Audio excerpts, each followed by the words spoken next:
Hi friends, പുതിയ വീഡിയോയിലേക്ക് എല്ലാവർക്കും സ്വാഗതം. ഇന്ന് നമ്മൾ ഉണ്ടാക്കുന്നത് ഒരു കപ്പ് റവയും ഒരു മുട്ടയും കൊണ്ടുള്ള ഒരു നല്ല സിമ്പിളായിട്ടുള്ള ഒരു ഈവനിങ് സ്നാക്സ് റെസിപ്പിയാണ്.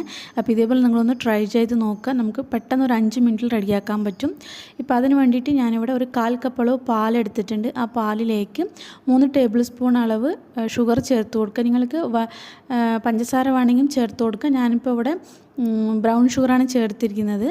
ചേർത്ത് കൊടുത്ത ശേഷം ഒന്ന് മിക്സ് ചെയ്തിട്ട് നമുക്ക് മാറ്റി വയ്ക്കാം. അതിനുശേഷം ഒരു പാത്രത്തിലേക്ക് ഒരു കപ്പ് അളവ് റവ, വറുക്കാത്ത റവ, വറുത്ത റവ ഏത് വേണമെങ്കിൽ നിങ്ങൾക്ക് ചേർക്കുക. ഞാൻ ഇപ്പോൾ ഇവിടെ വറുക്കാത്ത റവയാണ് ചേർത്തിരിക്കുന്നത്. അത് ഒരു കപ്പ് അതിലേക്ക് ചേർത്ത് കൊടുക്കുക. ഒരു മുട്ട അതിലേക്ക് ചേർത്ത് കൊടുക്കുക. അതിനുശേഷം 1/4 കപ്പ് അളവ് ഗോതമ്പ് ചേർത്ത് കൊടുക്കുക. ഒരു 1/2 കപ്പ് അളവ് തേങ്ങ ചുരകിയതും ചേർത്ത് കൊടുത്തിട്ട് നിങ്ങൾ കൈ കൊണ്ട് നല്ലോണം ഒന്ന് മിക്സ് ചെയ്തെടുക്കുക. എല്ലാ ഭാഗത്തും നല്ലോണം മിക്സായി വരുന്ന ശേഷം ഇതിലേക്ക് നമ്മൾ ആദ്യം റെഡിയാക്കി വെച്ചിട്ടുള്ള ആ പാലിൻ്റെ മിക്സിന് കുറേശ്ശെ ഇതിലേക്ക് ചേർത്തിട്ട് നല്ലോണം ഒന്ന് കുഴച്ചെടുക്കുക. നിങ്ങൾ വേറെ വെള്ളമൊന്നും ചേർത്ത് കൊടുക്കരുത്. ഈ പാലിൻ്റെ തന്നെ കറക്റ്റായിരിക്കും നിങ്ങൾക്ക്. അപ്പോൾ നല്ലോണം കുഴച്ചെടുത്ത ശേഷം ഇതിലേക്ക് ഒരു 1/2 ടീസ്പൂൺ അളവ് വാനില എസൻസ് ഞാൻ ചേർത്തിട്ടുണ്ട്. നിങ്ങളുടെ അടുത്ത് അതില്ലെന്നുണ്ടെങ്കിൽ ഏലക്കാപ്പൊടി ഒരു 1/4 ടീസ്പൂൺ ചേർത്ത് കൊടുത്താലും മതി.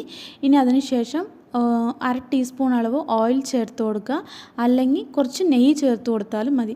ഇനി വീണ്ടും ഇതൊന്ന് നല്ലോണം കുഴച്ചിട്ട് ഒരു 5 മിനിറ്റ് അങ്ങനെ തന്നെ വയ്ക്കുക. അതിനുശേഷം നിങ്ങൾക്ക് ഇഷ്ടമുള്ള ഷേപ്പിൽ നിങ്ങൾക്ക് ഇത് റെഡിയാക്കി എടുക്കാം. ഞാനിപ്പോൾ ഈ ഒരു ഷേപ്പിൽ ഞാൻ റെഡിയാക്കി എടുക്കുന്നുണ്ട്. നിങ്ങൾക്ക് ഏത് ഷേപ്പ് വേണമെങ്കിലും റെഡിയാക്കി എടുക്കാം. അപ്പോൾ ഇതേപോലെ എല്ലാം റെഡിയാക്കി എടുത്ത് മാറ്റി വെച്ചിട്ടുണ്ട്.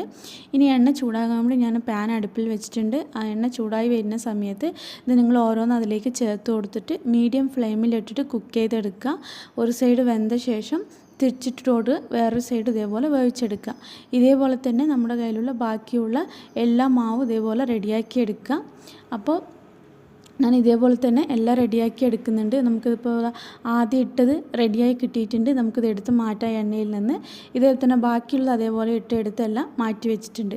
അപ്പോൾ ഒരു സിമ്പിളായിട്ടുള്ള ഒരു സ്നാക്സാണ്. നമുക്കൊരു 5 മിനിറ്റിൽ റെഡിയാക്കാൻ പറ്റുന്ന ഒരു സ്നാക്സാണ്. ഈവനിങ് ടൈമിൽ ചായക്ക് കഴിക്കാൻ പറ്റിയിട്ടുള്ള നല്ലൊരു സിമ്പിൾ സ്നാക്സാണ്. അപ്പോൾ നിങ്ങൾ ഇതുപോലെ ഒന്ന് ട്രൈ ചെയ്ത് നോക്കുക. നിങ്ങൾക്ക് ഈ വീഡിയോ ഇഷ്ടപ്പെടുകയാണെന്നുണ്ടെങ്കിൽ ഒന്ന് ലൈക്ക് ചെയ്യുക, ഷെയർ ചെയ്യുക. വണ്ടായ റെസിപ്പി ചാനൽ സബ്സ്ക്രൈബ് ചെയ്യുക.